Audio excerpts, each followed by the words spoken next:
فيديو جديد، وصفة جديدة، حلوة جديدة. فكيف ما قلت لكم غادي نديرو مع بعض حلويات تقليدية للزمن الجميل. فشكون منا ما كانش دار هاد الحلوة او ما كانش داقها في الزمن الجميل؟ هي حلوة ديال صفار بيض، كيجي غزال، كتجي بنينه وكتجي هشيشه، كذلك كتجي بالشوكولاته وبالباستا. فقبل ما نشوفوا طريقه التحضير ما تبخلوش عليا باللايك والاشتراك لهاد القناه، وحطوا لي تعليقات زوينه بحالكم. يلا ندوزو طريقه التحضير.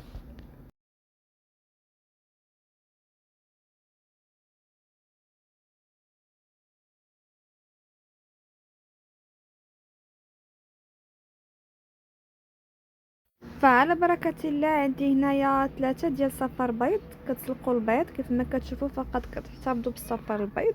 عندي هنايا كاس ديال السكر كلاصي، كاس ثقيل.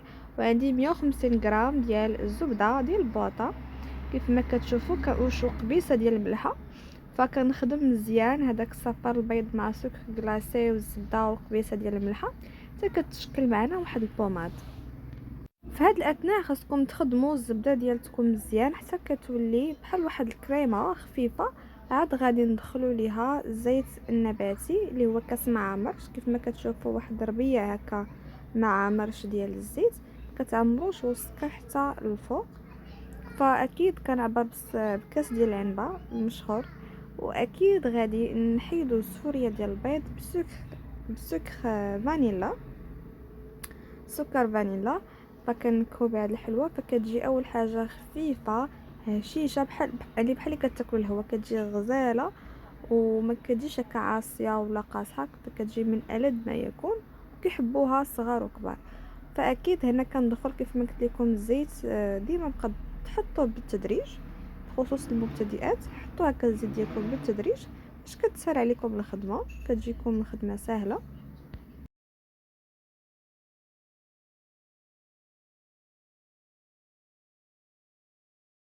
فمن بعد ما دخلت هذاك الزيت كامله كيف ما كتشوفوا، فكتحصلوا على واحد الكريمه كتجي متجانسه ومخدومه مزيان. خاصكم ضروري تخدموا الزبده والسكر والزيت حتى ما كيبانوش.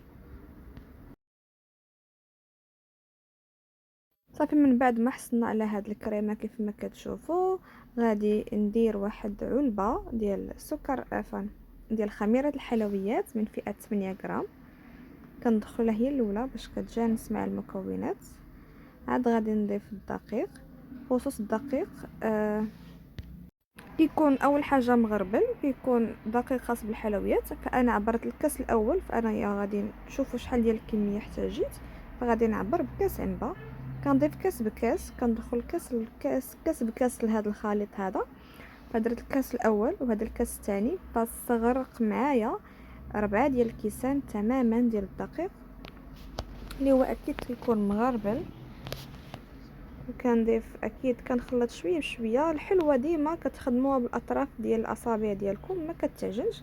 فالفيديو مع سرعته بحال هكا فقط استغرق معايا واحد 4 ديال الكيسان ديال العنبه ديال الدقيق خاص بالحلويات.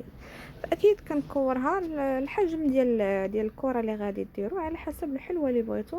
كتبغيوها صغيره ولا كبيره فلكم الاختيار. فانا كيعجبني هذا الحجم، كتجي هكا متوسطه، ما كتجي ما صغيره ما كبيره. كتجي هكا زويونه في الشكل ديالها الا درتو ليها الشوكولا والباستا اللي غادي تشوفوا في نهايه هذا الفيديو. فمن بعد ما صفتهم في ورق الزبده كيف ما كتشوفوا، كتبعدوا الحجم ديالهم مثلا غادي يضاعف. بغيتو تصغروهم على حسب الحجم اللي بغيتو فممكن ديروه. في هذه الاثناء كنكون سخنت الفران، كندخل الحلوه ديالتي الفران اكيد حتى كتولي هكا مذهبه كيف ما كتشوفوا. هنا كنكون ديجا وجدت الشوكولا ديالتي. درت انايا خليط ما بين الشكلاط نوار وشكلاط بالحليب باش كتكون واحد النكهه زوينه ديال الشوكولا والكاكاو. كتكون هكا ممتازه. من الاحسن تخدموا بالشكلاط غيش فكتجيكم الحلوه ديالتكم هكا بنينه وما كتكونش حلوه بزاف. كتكون هكا كتحسوا بالنكهه ديال الشوكولاته اكثر. وهنايا كتحكوا واحد الباستا بنكهه ديال البندق ولا نكهه ديال الشوكولا. من الاحسن يكون نكهه الشوكولا. فانا خلطت ما بين الباستا ديال نكهه البندق والشوكولاته. صافي. وهكا كنبقى نخشي نغمس الحلوه ديالتي في الشكلاط، وكنغمسها في البودر هذا اللي طحنته ديال الباستا. خصوص الباستا كتحطوا الحلوه ديالتكم كتغمسوها في هذاك البودر ديال الباستا اللي مفرتت، وماشي ديريكت كتشدوها، كتخلوها حتى كتغلف مزيان. ملي كنبغي نهزها كيف ما كتشوفوا كتكون مغلفه بهذاك الباستا، وكتكون يدي نقيه، ماشي كل مره كتكون يدي مجلطه بالشكلاط، وهذا كتكون خدمه اللي هي نقيه حتى كتحصلوا على الحلوه ديالكم مغمسه بالباستا. كتهزوها كتكون مفنده مزيان. صافي كنكمل بنفس الطريقه بنفس العمليه كيف ما كتشوفوا حتى كنسالي الكميه ديالتي كامله. اما الحلوه كتجي سهله بزاف، المكونات ديالتها بساط، وكتجي الشكل ديالها راقي. بخصوص النهايه ديال التزيين ديالها، فانا خديت واحد لابوش شاط ليا شويه ديال الشوكولا، درته في لابوش وزينت به من الفوق، درت واحد الخطوط من الفوق كاختيار. فلكم الاختيار في التزيين، ممكن ديروا شوكولاته بيضاء او سوداء. كيف ما كتشوفوا كنكمل بنفس الطريقه. كنتمنى هاد الطريقه تنال اعجابكم، راه هاد الحلوه دي كيحماقوا عليها الدراري الصغار وحتى الكبار. وكيف ما كتشوفوا ما كتاخذ لا جهد، ومكونات اللي هما اقتصاديين وبساط متوفرين.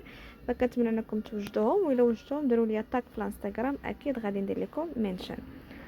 فكنكمل بنفس الطريقه.